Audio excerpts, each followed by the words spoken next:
وشر الأمور محدثاتها وكل محدثة بدعة وكل بدعة ضلالة. يا أيها الذين آمنوا اتقوا الله حق تقاته ولا تموتن إلا وأنتم مسلمون. أعوذ بالله من الشيطان الرجيم. بسم الله الرحمن الرحيم. قل إن الموت الذي تفرون منه فإنه ملاقيكم ثم تردون إلى عالم الغيب والشهادة فينبئكم بما كنتم تعملون. ബഹുമാന്യരായ സഹോദരന്മാരെ, സഹോദരികളെ, ജീവിതത്തിൽ കഴിവിൻ്റെ പരമാവധി അള്ളാഹുവിനെ സൂക്ഷിച്ചുകൊണ്ട് ജീവിക്കുകയും അള്ളാഹുവിന് ഇഷ്ടമുള്ള പ്രവർത്തനങ്ങൾ പരമാവധി ജീവിതത്തിൻ്റെ ഭാഗമാക്കി അള്ളാഹുവിന് ഇഷ്ടമില്ലാത്ത പ്രവർത്തനങ്ങളിൽ നിന്ന് ക്ഷമയോടുകൂടി പരമാവധി മാറി നിന്നുകൊണ്ട് നല്ല മനുഷ്യരായി ജീവിക്കാൻ പരിശ്രമിക്കണമെന്ന് എന്നോടും നിങ്ങളോടും നമ്മുടെ എല്ലാം പരലോക രക്ഷയ്ക്ക് വേണ്ടി ആമുഖമായി ഉണർത്തുകയാണ്, വസിയത്ത് ചെയ്യുകയാണ്. മരണപ്പെടുന്ന സമയത്ത് ലാ ഇലാഹ ഇല്ലല്ലാ എന്ന കലിമത്തു തൗഹീദ് ഉച്ചരിച്ചുകൊണ്ട് മരിക്കാനുള്ള സൗഭാഗ്യം, അതിനനുസരിച്ചുകൊണ്ട് ഈ ഐഹിക ജീവിതത്തിൽ കർമ്മങ്ങൾ ചെയ്യുവാനുള്ള ഈമാനും തഖ്വയും അല്ലാഹു സുബ്ഹാനഹു വ തആല നമുക്കെല്ലാവർക്കും പ്രദാനം ചെയ്യുമാറാകട്ടെ. മനുഷ്യർക്കിടയിൽ അധിക വിഷയങ്ങളിലും തർക്കങ്ങളാണ് നിലനിൽക്കുന്നത്. തർക്കങ്ങൾ നിലനിൽക്കാത്ത വളരെ എണ്ണപ്പെട്ട, വളരെ ചുരുങ്ങിയ ചില വിഷയങ്ങളിൽ വളരെ പ്രധാനപ്പെട്ട ഒന്നാണ് മരണമെന്നത്. ഈ ലോകത്ത് ജനിക്കുന്ന ഓരോ മനുഷ്യനും ഈ ലോകത്ത് നിന്ന് യാത്ര പോകേണ്ടി വരും, മരിക്കേണ്ടി വരും എന്ന കാര്യത്തിൽ ലോകത്താർക്കും തർക്കമില്ല. എല്ലാവരും ഏകോപിച്ച അഭിപ്രായമാണ്. നമ്മൾ ഈ ദുനിയാവിൽ ജനിച്ചിട്ടുണ്ടോ? ഏതെങ്കിലും ഒരു ദിവസം അത് നമ്മുടെയും മരണ ദിവസമാണ്. നമ്മൾ മരണപ്പെടും. നമ്മെ കാണാൻ വേണ്ടി, നമ്മെ ഇഷ്ടപ്പെടുന്ന ഒരുപാട് ആളുകൾ നമ്മെ കാണാൻ വേണ്ടി വരും. നമ്മുടെ മയ്യത്ത് സ്വാഭാവികമായിക്കൊണ്ട് ചില ആളുകൾ അത് കുളിപ്പിക്കും, കഫൻ ചെയ്യും, ഖബർസ്ഥാനിലേക്ക് നമ്മെ കൊണ്ടുപോകും, ഖബറടക്കും, അവർ തിരിച്ചു പോരും. പിന്നെ ബാക്കിയുള്ള ഈ ലോകത്തുള്ള ആളുകൾ അവർ അവരുടെ പ്രവർത്തനങ്ങളുമായി അവരങ്ങനെ മുന്നോട്ടു പോകും. അവരും ഓരോരുത്തരും മരണപ്പെടും. ഇത് തർക്കമില്ലാത്ത ഒന്നാണ്. പലപ്പോഴും നമുക്ക് ഇത് ഇങ്ങനെ ആഴത്തിൽ ചിന്തിക്കുന്നത് അധികം ആളുകൾക്കും ഇഷ്ടമില്ലാത്ത ഒന്നാണ്. എന്നാൽ നമുക്കിഷ്ടമില്ലെങ്കിലും നമുക്ക് വെറുപ്പാണെങ്കിലും ഒക്കെ മരണം എന്നത് യാഥാർത്ഥ്യമാണ് എന്ന കാര്യത്തിൽ യാതൊരു സംശയവുമില്ല. മരണാനന്തര ജീവിതത്തിൻ്റെ വിഷയത്തിൽ വിവിധങ്ങളായ അഭിപ്രായങ്ങൾ വിവിധ മതവിശ്വാസികൾക്കിടയിലുണ്ട്. നമ്മെ സംബന്ധിച്ചിടത്തോളം മരിക്കും എന്നത് മാത്രമല്ല നമ്മുടെ ഉറപ്പ്. മരണത്തിന് ശേഷം മറ്റൊരു ജീവിതമുണ്ട്. ആ ജീവിതം എന്നത് ബർസഖിയായ ജീവിതമാണ്. മരണത്തിന് ശേഷമുള്ള നമ്മുടെ ജീവിതം, ഖബർ എന്ന ലോകം. ആ ജീവിതത്തിൽ നന്മയുണ്ട്, ആ ജീവിതത്തിൽ സ്വർഗീയ അനുഭൂതികളുണ്ട്. ആ ബർസഖിയായ ലോകത്ത് നരകീയമായ അനുഭൂതികളുണ്ട്. അതിനുശേഷം വർഷങ്ങളോളം മഹ്ശറ എന്ന ഒരു ലോകത്ത് നമുക്ക് കഴിഞ്ഞുകൂടേണ്ടതുണ്ട്. അതിൻ്റെ ഏറ്റവും അവസാനം നമ്മെ മുഹമ്മദ് നബി സല്ലല്ലാഹു അലൈഹി വസല്ലമയുടെ ശഫാഅത്തുൽ ഉളുമയിലൂടെ, വലിയ ശുപാർശയിലൂടെ അല്ലാഹു സുബ്ഹാനഹു വ തആല വിചാരണക്കെടുക്കും. ആ വിചാരണക്ക് ശേഷം യഥാർത്ഥത്തിലുള്ള സ്വർഗവും നരകവുമുണ്ട് എന്ന വിശ്വാസം കൂടി നമ്മുടെ വിശ്വാസമാണ്. ഈ വിശ്വാസത്തിൽ ദൃഢമായി വിശ്വസിക്കുന്നതിലൂടെയാണ് യഥാർത്ഥത്തിൽ ഒരു മനുഷ്യൻ മുസ്ലിമാകുന്നത്. അതുകൊണ്ട് മരണമുണ്ട് എന്നത് മാത്രമല്ല, മരണാനന്തര ജീവിതമുണ്ട് എന്നതാണ് നമ്മുടെ ഈ ഐഹിക ജീവിതത്തെ ജീവിതത്തിൽ നമ്മെ നന്നാക്കുന്നതിൻ്റെ ഒരു ഘടകം. നമ്മുടെ ജീവിതത്തിൽ അഭിനയം കൊണ്ട് ആ ലോകത്ത് നമ്മൾ രക്ഷപ്പെടുകയില്ല. നമ്മൾ മതം എന്നത്, ദീൻ എന്നത് ആരുടെയെങ്കിലുമൊക്കെ മുൻപിൽ ഞാൻ മതമുള്ളവനാണ്, ദീനുള്ളവനാണ്, മതബോധമുള്ളവനാണ് എന്നതൊക്കെ നമ്മൾ അഭിനയിച്ചത് കൊണ്ടൊന്നും ആ ലോകത്ത് നമുക്ക് രക്ഷപ്പെടാൻ കഴിയില്ല. നമ്മുടെ വിശ്വാസം അത് ദൃഢമാകണം. നമ്മുടെ കർമ്മങ്ങൾ അത് ആത്മാർത്ഥതയുള്ളതാകണം, അത് ഇഖ്ലാസ് ഉള്ളതാകണം. ഇഖ്ലാസ് ഇല്ലാത്ത കർമ്മങ്ങളെ അള്ളാഹു മാറ്റിവെക്കും. അതുകൊണ്ട് കർമ്മങ്ങളിൽ ഇഖ്ലാസിന്റെ എണ്ണം വർദ്ധിപ്പിക്കുക എന്നത് വളരെ പ്രധാനപ്പെട്ടതാണ്. ലോകമാന്യത എന്നത്, റിയാ എന്നത് മനുഷ്യനിലേക്ക് കടന്നു വരും, എല്ലാ മനുഷ്യരിലേക്കും കടന്നു വരും. അതിന്റെ എണ്ണം കുറച്ച് പരമാവധി ഇഖ്ലാസുള്ള ആത്മാർത്ഥതയുള്ള കർമ്മങ്ങളാക്കാൻ ശ്രമിക്കുക എന്നത് വളരെ പ്രധാനപ്പെട്ടതാണ്. അങ്ങനെയുള്ള കർമ്മങ്ങൾ മാത്രം സ്വീകരിക്കുന്ന ലോകമാണ് മരണാനന്തര ജീവിതം. അതുകൊണ്ട് മരണമുണ്ട്, മരണാനന്തര ജീവിതമുണ്ട്. ആ മരണാനന്തര ജീവിതത്തിൽ സ്വർഗവും നരകവും ഉണ്ട് എന്നത് നമ്മുടെ വിശ്വാസമാണ്. വിശുദ്ധ ഖുർആൻ വളരെ കൃത്യമായി ഇത് സൂചിപ്പിച്ചു. കുല്ലു നഫ്സിൻ ദാഇഖത്തുൽ മൗത്ത് വഇന്നമാ തുവഫൗന ഉജൂറകും യൗമൽ ഖിയാമ ഫമൻ സുഹ്സിയ അനിൻ നാരി വഉദ്ഖിലൽ ജന്നത ഫഖദ് ഫാസ് വമൽ ഹയാത്തുദ് ദുനിയാ ഇല്ലാ മതാഉൽ ഗുറൂർ. നമുക്കെല്ലാം സുപരിചിതമായ വിശുദ്ധ ഖുർആനിലെ ഒരായത്താണ്. കുല്ലു നഫ്സിൻ ദാഇഖത്തുൽ മൗത്ത്, എല്ലാ ആത്മാവും മരണം ആസ്വദിക്കുക തന്നെ ചെയ്യും. വഇന്നമാ തുവഫൗന ഉജൂറകും യൗമൽ ഖിയാമ, ഇങ്ങനെ മരണത്തിന് ശേഷം മനുഷ്യന്റെ കർമ്മങ്ങൾക്കുള്ള പ്രതിഫലം അള്ളാഹു പൂർത്തീകരിച്ച് നൽകുന്നത് നാളെ പരലോകത്ത് വെച്ചുകൊണ്ടാണ്. ഈ ആയത്തിലൂടെ അതിനുശേഷം രണ്ട് കാര്യങ്ങൾ കൂടി സൂചിപ്പിച്ചു. ഒന്നാമതായി കൊണ്ട് സൂചിപ്പിക്കുന്ന കാര്യം, മരണം എന്നതിന് ആസ്വാദനമുണ്ട്. മരണമുണ്ട്, അതിന് ഒരാസ്വാദനമുണ്ട്. മരണത്തിൽ നിന്ന് എങ്ങനെയും നമുക്ക് രക്ഷപ്പെടാൻ കഴിയില്ല. നമ്മൾ ഇങ്ങനെ വ്യത്യസ്തങ്ങളായ കാരണങ്ങളൊക്കെ പറയും. ഉരുൾപൊട്ടൽ ഉണ്ടാകുമ്പോ നമ്മൾ ആലോചിക്കും, ഞാൻ താമസിക്കുന്നത് മലയുടെ അടുത്തല്ല, മലയുള്ള പ്രദേശത്തല്ല ഞാൻ താമസിക്കുന്നത്, അൽഹംദുലില്ലാ, അതുകൊണ്ട് ഞാൻ രക്ഷപ്പെട്ടു. അപ്പൊ നമുക്കൊരു സമാധാനമാണ്. ഇനി മലയുടെ രണ്ട് സൈഡിൽ താമസിക്കുന്ന ആളുകൾ സംസാരിക്കുമ്പോ ആ മല ഇങ്ങ് താഴേക്ക് വന്നാൽ ആ ഭാഗത്തേക്കാണോ ഈ ഭാഗത്തേക്കാണോ, ഇതൊക്കെ സംസാരത്തിൽ വരും. അപ്പൊ അത് ആ ഒരു സമയത്തുണ്ടാകുന്ന സംസാരമാണ്. ഇനി വെള്ളപ്പൊക്കം വന്നാലോ, അപ്പൊ നമ്മുടെ ഒരു സമാധാനം, ഞാൻ പുഴയുടെ അടുത്തല്ല, അതുകൊണ്ട് പെട്ടെന്ന് ഇങ്ങോട്ട് വെള്ളം കയറാൻ സാധ്യതയില്ല. ഇനി പെട്ടെന്നൊരു അപകടം സംഭവിച്ചു, ആ അപകടം സംഭവിച്ചാൽ ആളുകൾ പിന്നെ സംസാരിക്കുക വാഹനത്തിന്റെ സേഫ്റ്റിയെ കുറിച്ചാണ്. എന്റെ വാഹനം അത് ആ കമ്പനിയുടെ വാഹനമല്ല, ഈ കമ്പനിയുടെ വാഹനമാണ്, അതുകൊണ്ട് അതിന് ഒന്നുകൂടി ഒരു സേഫ്റ്റി ഉണ്ട്. നാട്ടിലെ ഒരു ചെറുപ്പക്കാരൻ വളരെ പെട്ടെന്ന് മരണപ്പെട്ട് കഴിഞ്ഞാൽ സ്വാഭാവികമായി അന്ന് ആ നാട്ടിലുള്ള ലാബിൽ ടെസ്റ്റുകളുടെ എണ്ണം കൂടും. സംശയമല്ല, നമ്മളൊക്കെ പോകും. കാരണം ഇന്ന അസുഖം എനിക്കുണ്ടോ എന്ന് സ്വാഭാവികമായി ചില ആളുകളൊക്കെ പോയി ചെക്ക് ചെയ്യും. ഇതൊക്കെ ഈ ദുനിയാവിൽ നടക്കുന്ന ചില കാര്യങ്ങളാണ്. വിശുദ്ധ ഖുർആൻ പറയുന്നത് എന്താണെന്നറിയോ? ഖുൽ നബിയെ, നീ പറയുക, ഇന്നൽ മൗത്തല്ലദീ തഫിറൂന മിൻഹു ഫഇന്നഹു മുലാഖീകും. ഇന്നൽ മൗത്ത, തീർച്ചയായും മരണമെന്നത്, തഫിറൂന മിൻഹു, നിങ്ങൾ അതിൽ നിന്നിങ്ങനെ ഓടി ഒളിക്കാൻ ശ്രമിക്കുന്നവരാണ്. നമ്മളെല്ലാവരും, നമുക്കൊന്നും മരിക്കുന്നത് ഇഷ്ടമല്ല. ഫഇന്നഹു മുലാഖീകും, എന്നാൽ ആ മരണം നിങ്ങളെ പിടികൂടും. സുമ്മ തുറദ്ദൂന ഇലാ ആലിമിൽ ഗൈബി വശഹാദ, പിന്നെ നിങ്ങളെ അള്ളാഹു കൊണ്ടുപോകുന്നത്, പിന്നെ നിങ്ങളെ മടക്കപ്പെടുന്നത് ഇലാ ആലിമിൽ ഗൈബി വശഹാദ, പരസ്യവും രഹസ്യവും അറിയുന്ന അള്ളാഹുവിങ്കലേക്കാണ്. അത് വല്ലാത്ത ഒരു പദമാണ്.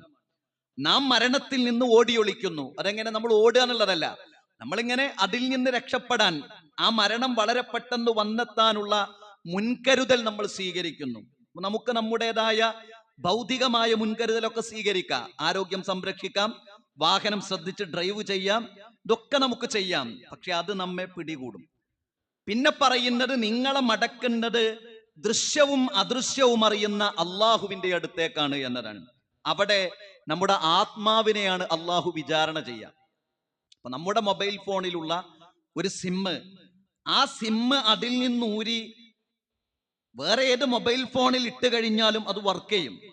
മനുഷ്യന്റെ ബോഡി, മനുഷ്യന്റെ ജഡം, മനുഷ്യന്റെ ഈ മയ്യത്ത്, ഇതിനൊന്നും ഒരു അർത്ഥമല്ല.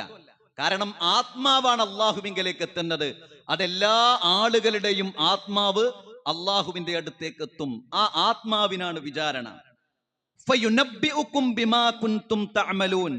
ഖുർആൻ പറയുന്നത് ഫയുനബ്ബിഉകും ബിമാ കുൻതും തഅമലൂൻ. അവിടെ നിങ്ങളുടെ ആത്മാവ് എത്തിക്കഴിഞ്ഞാൽ നിങ്ങൾ എന്തൊക്കെയാണ് പ്രവർത്തിച്ചത് എന്നത് നിങ്ങൾ പറയണമെന്നില്ല, അള്ളാഹു നിങ്ങളോട് അങ്ങോട്ട് പറഞ്ഞു തരും. അത് അള്ളാഹുവിന്റെ അടുക്കൽ നമ്മുടെ കിതാബുണ്ട്, നമ്മുടെ ഗ്രന്ഥമുണ്ട്, നമ്മുടെ പ്രവർത്തനങ്ങളുടെ ശേഖരമുണ്ട്. അപ്പൊ അള്ളാഹു ഇങ്ങനെ പറയും, ഇന്ന കാര്യം നീ ചെയ്തു, അത് ആത്മാർത്ഥത ഇല്ലാത്തത്, അപ്പോൾ അത് തിന്മയുടെ ഭാഗത്തേക്കാ പോവുക.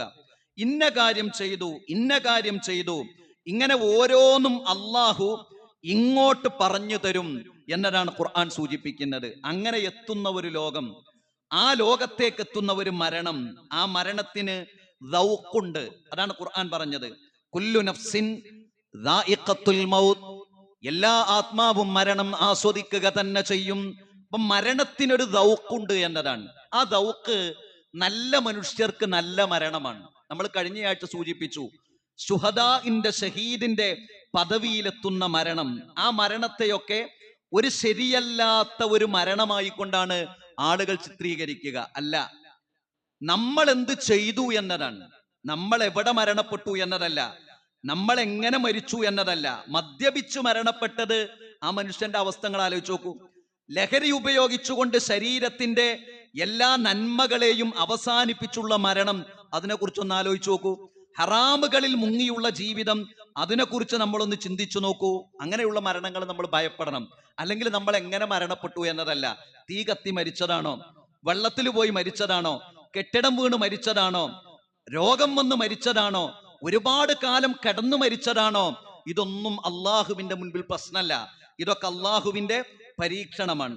നല്ലവനായി ജീവിച്ചോ എങ്കിൽ നന്മയുള്ള മരണമാണ്. തിന്മയിലാണോ ജീവിച്ചത് എങ്കിൽ അതിനൊരാസ്വാദനമുണ്ട്. ഈ രണ്ട് ആസ്വാദനവും ഖുർആൻ സൂചിപ്പിച്ചു. അള്ളാഹുവിന്റെ ഗ്രന്ഥത്തിൽ, അള്ളാഹുവിന്റെ കലാമിൽ, വിശുദ്ധ ഖുർആനിൽ അള്ളാഹു സുബ്ഹാനഹു വ തആല ഈ ദൗഖിനെ കുറിച്ച് സൂചിപ്പിക്കുന്നുണ്ട് ഒരുപാട് ആയത്തുകളിലൂടെ. അതിലൊരായത്ത് ഇങ്ങനെയാണ്, വലൗ തറാ ഇദിൽ ളാലിമൂന ഫീ ഗമറാത്തിൽ മൗത്ത്. പ്രവാചകനോട് അള്ളാഹു പറയുകയാണ്, വലൗ തറാ ഇദിൽ ളാലിമൂന ഫീ ഗമറാത്തിൽ മൗത്ത് വൽ മലായികത്തു ബാസിതു ഐദീഹിം. പ്രവാചകരെ, ചില ആളുകളുടെയൊക്കെ, അക്രമികളായ ആളുകളുടെ മരണസമയം നീ കണ്ടിട്ടുണ്ടോ, നിനക്കറിയണമെന്നുണ്ടോ? വൽ മലായികത്തു ബാസിതു ഐദീഹിം. അള്ളാഹുവിന്റെ മലക്കുകൾ അവരുടെ നേരെ ശിക്ഷയുടെ കരങ്ങൾ, ശിക്ഷയുടെ കൈകൾ ഉയർത്തും. എന്നിട്ട് പറയും, അഖ്രിജു അൻഫുസകും, നിങ്ങളുടെ ആത്മാവിനെ നിങ്ങൾ തന്നെ പുറത്തെടുക്കുക. നിങ്ങൾ തന്നെ പുറത്തെടുത്തോ. മനുഷ്യന് താല്പര്യം ഉണ്ടാവില്ല. അവസാനം മലക്കുകൾ അത് പുറത്തെടുക്കും. മലക്കുൽ മൗത്ത് അത് പുറത്തെടുക്കും. എന്നിട്ട് അവരോട് പറയും, അൽ യൗമ തുജ്സൗന അദാബൽ ഹൂനി ബിമാ കുൻതും തഖൂലൂന അലല്ലാഹി ഗൈറൽ ഹഖ് വകുൻതും അൻ ആയാതിഹി തസ്തക്ബിറൂൻ. വിശുദ്ധ ഖുർആനിലെ സൂറത്തു അൻആമിലൂടെ ഖുർആൻ പറയുകയാണ്, അൽ യൗമ തുജ്സൗന അദാബൽ ഹൂനി ബിമാ കുൻതും തഖൂലൂന അലല്ലാഹി ഗൈറൽ ഹഖ്. വളരെ നിന്ദ്യമായ മരണമാണ് നിനക്കുള്ളത്. കാരണം നീ അള്ളാഹുവിനെ കുറിച്ച് ശരിയല്ലാത്ത പലതും നീ പറഞ്ഞു, നീ വിചാരിച്ചു. വകുൻതും അൻ ആയാതിഹി തസ്തക്ബിറൂൻ. അള്ളാഹുവിന്റെ വചനങ്ങൾ, നന്മകൾ, വിശുദ്ധ ഇസ്ലാമിന്റെ സന്ദേശങ്ങൾ നിനക്ക് പറഞ്ഞു തന്ന സമയത്ത് ഒരു തരം അഹങ്കാരത്തോടു കൂടിയാണ് നിന്റെ മനോഭാവം ഉണ്ടായിരുന്നത് എന്നതാണ്. അപ്പോൾ അത് തിന്മയുടെ മരണമാണ്. ഇത് യാഥാർത്ഥ്യമാണ്. ഇത് സംഭവിക്കും. നമ്മൾ ആരായാലും, നമ്മൾ എവിടെ ജീവിച്ചാലും, നമ്മൾ എങ്ങനെ മരണപ്പെട്ടാലും, നല്ല മനുഷ്യരല്ലേ നമ്മുടെ മരണം, അത് നിന്ദ്യതയുടെ മരണമാണ്. അപ്പോൾ മരണസമയം മുതൽ നരകീയമായ അനുഭൂതി തിന്മയിൽ ജീവിച്ച ആളുകൾക്കുണ്ടാകും. അതാണ് കുല്ലു നഫ്സിൻ ദാഇഖത്തുൽ മൗത്ത്. എല്ലാ മനുഷ്യരും മരണം ആസ്വദിക്കുമെന്ന് ഖുർആൻ പറഞ്ഞതിന്റെ സാരം. ഇനി നല്ല മനുഷ്യരോ ഖുർആൻ പറഞ്ഞു, യാ അയ്യത്തുഹൻ നഫ്സുൽ മുത്മഇന്ന. മലക്കുകൾ ആ മനുഷ്യരുടെ അടുത്തേക്ക് വരിക. യാ അയ്യത്തുഹൻ നഫ്സുൽ മുത്മഇന്ന, ഹേ സമാധാനമടഞ്ഞ ആത്മാവേ, ശരീരമേ എന്നല്ല, ആ ആത്മാവിന്റെ അടുത്തേക്കാണ്. കർമ്മങ്ങൾ ആ ആത്മാവിലാണ്. ഹേ സമാധാനമടഞ്ഞ ആത്മാവേ, യാ അയ്യത്തുഹൻ നഫ്സുൽ മുത്മഇന്ന ഇർജിഇ ഇലാ റബ്ബികി റാദിയതം മർളിയ. നീ നിന്റെ റബ്ബിങ്കലേക്ക് മടങ്ങിപ്പോകുക. നീ ആരാണ്? റാദിയതം മർളിയ. നീ നിന്റെ രക്ഷിതാവിനെ തൃപ്തിപ്പെട്ടവനാണ്. രക്ഷിതാവിന്റെ സന്ദേശങ്ങളെ ജീവിതത്തിൽ പകർത്തി തൃപ്തിപ്പെട്ടവനാണ്. അതുകൊണ്ട് നിന്നെയും നിന്റെ രക്ഷിതാവ് തൃപ്തിപ്പെട്ടു. ഫദ്ഖുലി ഫീ ഇബാദി, എന്റെ നല്ല ദാസന്മാരിൽ നീ പ്രവേശിച്ചു കൊള്ളുക. വദ്ഖുലി ജന്നത്തി, സ്വർഗത്തിൽ നീ പ്രവേശിക്കുക. അപ്പോൾ സ്വർഗത്തെക്കുറിച്ച് മരണസമയത്ത് തന്നെ നല്ല മനുഷ്യരുടെ മനസ്സിൽ അള്ളാഹു വിചാരണ നൽകും. നല്ല മനുഷ്യരുടെ മനസ്സിൽ സ്വർഗത്തെക്കുറിച്ചുള്ള ചിന്ത, ഞാൻ സ്വർഗത്തിലാണ് എന്ന ബോധം, എനിക്ക് സ്വർഗമുണ്ട് എന്ന ഒരവസ്ഥ അള്ളാഹു നൽകും. അതാണ് നല്ല മനുഷ്യർക്കുള്ള ആസ്വാദനം. തിന്മ ചെയ്തവർക്കോ ആ തരത്തിലുള്ള ആസ്വാദനവുമുണ്ട് എന്നാണ് വിശുദ്ധ ഖുർആൻ സൂചിപ്പിക്കുന്ന ഒന്ന്. രണ്ടാമത് ഖുർആൻ പറഞ്ഞത് വഇന്നമാ തുവഫൗന ഉജൂറകും യൗമൽ ഖിയാമ, പ്രവർത്തനങ്ങൾക്കുള്ള ഫലം അള്ളാഹു നൽകുന്നത് പരലോകത്താണ്. പല ആളുകളും പറയും, എന്റെ ഉപ്പ എത്ര നല്ല മനുഷ്യനായിരുന്നു, ഞാൻ എത്ര അള്ളാഹുവിനെ സൂക്ഷിച്ചാണ് ജീവിക്കുന്നത്, എന്റെ കുടുംബം എത്ര അള്ളാഹുവിനെ സൂക്ഷിച്ച് അള്ളാഹുവിന്റെ കൽപ്പനകൾ അനുസരിച്ചു കൊണ്ടാണ് ജീവിക്കുന്നത്, പിന്നെ എന്തേ എനിക്ക് ഇങ്ങനെയൊക്കെ വരുന്നത് എന്ന് ചോദിക്കും. ഇവിടെയല്ല കർമ്മങ്ങൾക്കുള്ള പ്രതിഫലം. കർമ്മങ്ങൾക്കുള്ള പ്രതിഫലം പൂർത്തീകരിച്ച് നൽകുന്നത് പരലോകത്താണ്. അതുകൊണ്ട് നമ്മുടെ നന്മകൾ മറ്റുള്ളവരോട് പറഞ്ഞ് നമുക്കേറ്റ പരീക്ഷണങ്ങളും കൂട്ടിച്ചേർത്ത് എനിക്കെന്തേ ഇങ്ങനെ സംഭവിച്ചത്, ഞാൻ എന്തേ ഇങ്ങനെയായത് എന്നുള്ള പരാതികൾ മനുഷ്യർ പറയാൻ പാടില്ല. കാരണം കർമ്മങ്ങൾക്കുള്ള പ്രതിഫലം അത് പരലോകത്തു വെച്ചുകൊണ്ടാണ് അള്ളാഹു പൂർത്തീകരിച്ച് നൽകുക. മൂന്നാമത്തേത് ഫമൻ സുഹ്സിയ അനിൻ നാരി വഉദ്ഖിലൽ ജന്നത ഫഖദ് ഫാസ്. ആരാണ് വിജയി? ഈ ലോകത്ത് പല വിജയികളും ഉണ്ടാകും. ഈ ലോകത്ത് വിജയികളാകാൻ കുറെ മനുഷ്യരുണ്ടാകും. അള്ളാഹു പറയുന്നത് ഏറ്റവും വലിയ വിജയം എന്നത് സ്വർഗത്തിലേക്ക് പോകുന്നവർ എന്നല്ല. അങ്ങനെയല്ല, പ്രയോഗം അങ്ങനെയല്ല. ഫമൻ സുഹ്സിഹ അനിൻ നാരി വഉദ്ഖിലൽ ജന്ന, നരകത്തിലേക്ക് പോകാതെ സ്വർഗത്തിലേക്ക് പോകുന്നവനാണ് വിജയി എന്നതാണ്. അങ്ങനെ കുറച്ച് ആളുകൾ ഉണ്ടാവുള്ളൂ. നരകത്തിലേക്ക് പോകാതെ സ്വർഗത്തിലേക്ക് പോകുന്നവനാണ് വിജയി എന്നതാണ്. നമ്മൾ മരിക്കുന്നതിന്റെ മുൻപ് നമ്മുടെ തിന്മകളെല്ലാം നമ്മുടെ പാപമോചനത്തിലൂടെ അവസാനിക്കണം. അതല്ലെങ്കിലോ 90-10 90% നന്മ, 10% തിന്മ. ആ 10%-ത്തിനുള്ളത് അള്ളാഹുവിന്റെ കാരുണ്യം നമ്മുടെ മേലില്ലെങ്കിൽ നമ്മൾ അനുഭവിക്കേണ്ടി വരും. അതാണ് ഖുർആൻ പറഞ്ഞത്, നരകത്തിലേക്ക് പോകാതെ സ്വർഗത്തിലേക്ക് പോകുന്നവനാണ് ഏറ്റവും വലിയ വിജയി. അതിനുവേണ്ടി ജീവിതത്തിൽ നാം പരിശ്രമിക്കണം. അള്ളാഹുവിന്റെ റസൂല് പറഞ്ഞു, ലാ യദ്ഖുലു അഹദൻ അൽ ജന്ന ഇല്ലാ ഉരിയ മഖഅദഹു മിനൻ നാരി. സ്വർഗത്തിലേക്ക് പോകുന്ന എല്ലാ മനുഷ്യർക്കും അള്ളാഹു നരകത്തിന്റെ സങ്കേതം കാണിച്ചു കൊടുക്കും. ഏത് സങ്കേതം? സ്വർഗത്തിലേക്ക് പോയില്ലെങ്കിൽ ആ മനുഷ്യൻ പോകാനിരിക്കുന്ന സ്ഥലം കാണിച്ചു കൊടുക്കും. ലൗ അസാ ലിയസ്ദാദ ശുക്ര, എന്തിന്? അള്ളാഹുവിന് കൂടുതൽ നന്ദി അർപ്പിക്കാൻ. മനുഷ്യരോട് പറയും, നീ സ്വർഗത്തിലേക്കാണ്, പക്ഷേ സ്വർഗത്തിലേക്കല്ലായിരുന്നുവെങ്കിൽ നീ പോകേണ്ടിയിരുന്ന സങ്കേതം അതാണ്. അപ്പൊ നരകം അള്ളാഹു കാണിച്ചു കൊടുക്കും. അത് കാണിച്ചു കൊടുക്കുമ്പോ മനുഷ്യൻ പറയും, അൽഹംദുലില്ലാ, ഞാൻ ചെയ്ത കർമ്മങ്ങൾക്കുള്ള പ്രതിഫലം എനിക്ക് കിട്ടിയല്ലോ. അപ്പോൾ വീണ്ടും അള്ളാഹുവിന് ശുക്ർ ചെയ്യും മനുഷ്യർ. ലാ യദ്ഖുലുൻ നാറ അഹദുൻ, ഒരാളെയും അള്ളാഹു നരകത്തിലേക്ക് പ്രവേശിപ്പിക്കുകയില്ല. ഇല്ലാ ഉരിയ മഖഅദഹു മിനൽ ജന്ന, സ്വർഗത്തിൽ അവന്റെ സങ്കേതം കാണിച്ചു കൊടുക്കാതെ. നരകത്തിലേക്ക് പോകുന്നവൻ അള്ളാഹു ആദ്യം സ്വർഗം കാണിച്ചു കൊടുക്കും. നരകത്തിലേക്ക് പോകുന്നവൻ അള്ളാഹു ആദ്യം സ്വർഗം കാണിച്ചു കൊടുക്കും. നരകത്തിലേക്ക് പോയവനോട് പറയും, നീ ഐഹിക ജീവിതത്തിൽ നിനക്ക് നൽകിയ 60 വയസ്സ്, 55 വയസ്സ്, 40 വയസ്സ്, 70 വയസ്സ്, ഈ വയസ്സ് ബുദ്ധിയെത്തിയ പ്രായം മുതൽ നിന്റെ ദുനിയാവിനോടൊപ്പം പരലോകത്തിന്റെ കാര്യവും നീ നന്നാക്കിയിരുന്നുവെങ്കിൽ നിനക്ക് പോകേണ്ടിയിരുന്ന സ്ഥലം ഇന്ന സ്ഥലമാണ് സ്വർഗത്തിൽ. പക്ഷെ നീ അത് ചെയ്തില്ല. നീ ദുനിയാവിന്റെ പിറകെ മാത്രം പോയി, അതിന് മാത്രം അധ്വാനിച്ചു എന്ന് പറയും. ലൗ അഹ്സന ലിയകൂന അലൈഹി ഹസ്റ, ആ മനുഷ്യന് നഷ്ടബോധം വീണ്ടും ഉണ്ടാകാനാണ് ഇത് കാണിച്ചു കൊടുക്കുന്നത് എന്ന്. അപ്പോൾ അവിടെ രക്ഷപ്പെടുക എന്നതാണ് ഏറ്റവും വലിയ വിജയം എന്നതാണ്. യഥാർത്ഥത്തിൽ ഒരു മനുഷ്യനൊന്ന് മനസ്സു വെച്ചാൽ, നമുക്ക് ആർക്കാണ് സ്വർഗം നരകെന്ന് നമുക്ക് ആർക്കും അറിയില്ല. പക്ഷെ നമ്മളൊന്ന് മനസ്സു വെച്ചാൽ കുറെ കാര്യങ്ങൾ നമുക്ക് ചെയ്യാം, കുറെ കാര്യങ്ങൾ നമുക്ക് ചെയ്യാം. അതിന് നമ്മൾ നമ്മുടെ ദുനിയാവ് പൂർണ്ണമായി ഒഴിവാക്കണ്ട. അതിന് നമ്മൾ ഇവിടുന്ന് ഏതെങ്കിലും സ്ഥലത്തേക്ക് യാത്ര പോകേണ്ടതില്ല. നമ്മൾ ജീവിക്കുന്ന വീട്, നമ്മൾ നമസ്കരിക്കുന്ന പള്ളി, നമ്മുടെ മാതാപിതാക്കൾ, നമ്മുടെ ഭാര്യ ഭർത്താക്കന്മാർ, നമ്മുടെ പരിചയക്കാർ, നമ്മുടെ സഹോദരങ്ങൾ, നമ്മുടെ സഹോദരിമാർ, നമ്മുടെ ഇബാദത്തുകൾ, ഇത് മാത്രം ശ്രദ്ധിച്ചാൽ മതി. ഇത് മാത്രം നമ്മൾ ശ്രദ്ധിച്ചാൽ മതി. 6 മണിക്ക് എഴുന്നേൽക്കുന്ന ഒരാൾ 5 മണിക്ക് എഴുന്നേറ്റാൽ മതി. 6 മണിക്ക് എഴുന്നേൽക്കുന്ന ഒരാള് 5 മണിക്ക് എഴുന്നേറ്റാൽ അയാൾക്ക് സുബഹിയുടെ ജമാഅത്ത് കിട്ടും. അപ്പൊ എത്ര മണിക്കൂർ സ്വർഗത്തിന് മതി? 1 മണിക്കൂർ അയാൾ ഒന്ന് കരുതിയാൽ മതി. പക്ഷെ നമുക്ക് ഭയങ്കര പ്രതീക്ഷയാണ്, സത്യത്തിൽ വലിയ പ്രതീക്ഷയാണ് പരലോകത്തെ കുറിച്ച്. പക്ഷെ നമ്മുടെ കയ്യിൽ കർമ്മങ്ങള് പലപ്പോഴും കുറവാണ്. 100% നമ്മുടെ സമ്പത്തിൽ നിന്ന് 2.5% നിർബന്ധമായി നമ്മൾ അള്ളാഹുവിലേക്ക് കൊടുത്താൽ മതി. നമുക്ക് വരുന്ന നമ്മുടെ സമ്പത്തിൽ നിന്ന് അതിന്റെ വളരെ കുറഞ്ഞ ശതമാനം അതിലേക്ക് നമ്മുടെ അറിവോടെയും അറിവില്ലാതെയും കയറിയ പലിശ അതിൽ നിന്ന് നമ്മൾ മാറ്റിയാൽ മതി. നമുക്ക് ഒരു പിതാവ് വിവാഹം ചെയ്ത് തന്ന നമ്മുടെ ഭാര്യ, നമ്മുടെ ഭർത്താവ്, അവരോട് ഒന്ന് മാന്യമായി വർത്തിച്ചാൽ മതി. നമ്മുടെ ജനനത്തിന് കാരണമായി തീർന്ന നമ്മുടെ മാതാവ്, നമ്മുടെ പിതാവ്, അവരോട് മാന്യമായി പെരുമാറിയാൽ മതി. എത്ര പാനീയങ്ങളും നമുക്ക് കുടിക്കാം.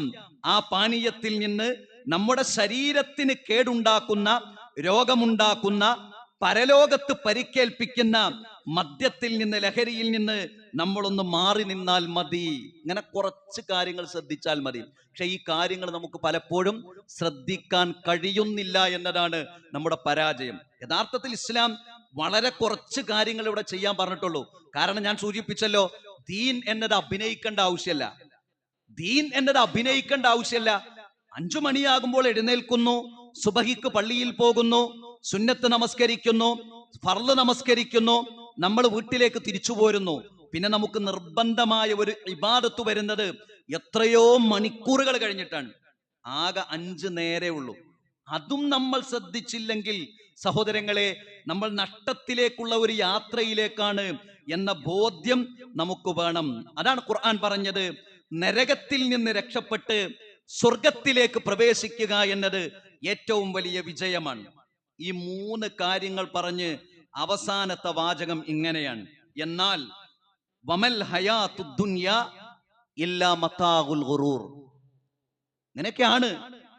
പക്ഷേ ഐഹിക ജീവിതം അത് നിങ്ങളെ കബളിപ്പിക്കുന്ന ഒരു വിഭവമാണ്.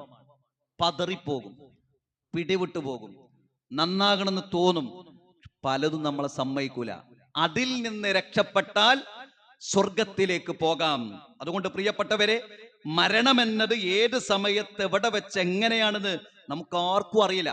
നമ്മൾ പ്രതീക്ഷിക്കുന്ന ഒരു രൂപത്തിലുമാകില്ല. കുവൈത്തിലുള്ള തന്റെ പിതാവിന്റെ മരണാനന്തര ചടങ്ങിൽ പങ്കെടുത്തുകൊണ്ട് കുടുംബത്തോടൊപ്പം തിരിച്ചു പോന്ന ഒരു ചെറുപ്പക്കാരൻ ഇന്നലെ വഴിയിൽ ആക്സിഡന്റായി മരിക്കാൻ. അങ്ങോട്ട് എന്തിനാ പോയത്? ഉപ്പയുടെ പിതാവിന്റെ സംസ്കരണ ചടങ്ങുകൾക്ക്, അതിനുവേണ്ടി പ്രാർത്ഥിക്കാൻ, നമസ്കരിക്കാൻ. തിരിച്ചു വരുന്ന സമയത്തോ ചെറുപ്പക്കാരനായി മകൻ മരണപ്പെടുന്നു. അങ്ങനെ ഓരോ ദിവസവും മരണങ്ങളാണ്. അതുകൊണ്ട് ഒരു ദിവസം നമ്മളും പോകും. ആ പോകുന്നതിന്റെ മുൻപ് നമ്മളൊന്ന് പ്ലാൻ ചെയ്യണം. നമ്മുടെ ജീവിതം നമ്മളൊന്ന് പ്ലാൻ ചെയ്യണം. നമ്മുടെ ജീവിതത്തെ നമുക്ക് ഈ ലോകത്തൊരു മനുഷ്യനോടും ബോധിപ്പിക്കണം എന്നില്ല, അള്ളാഹുവിനോട് മാത്രം ബോധിപ്പിച്ചാൽ മതി. അവിടെ വിജയിക്കുക എന്ന നല്ല ഉദ്ദേശത്തോടു കൂടി നമ്മുടെ ജീവിതത്തെ മുന്നോട്ട് നയിക്കാൻ കഴിയുക എന്നതാണ് ബുദ്ധി എന്നതിലേക്ക് ജീവിതത്തിൽ നാം എത്തേണ്ടതുണ്ട്. അള്ളാഹു സുബ്ഹാനഹു വ തആല നമ്മെ അനുഗ്രഹിക്കുമാറാകട്ടെ.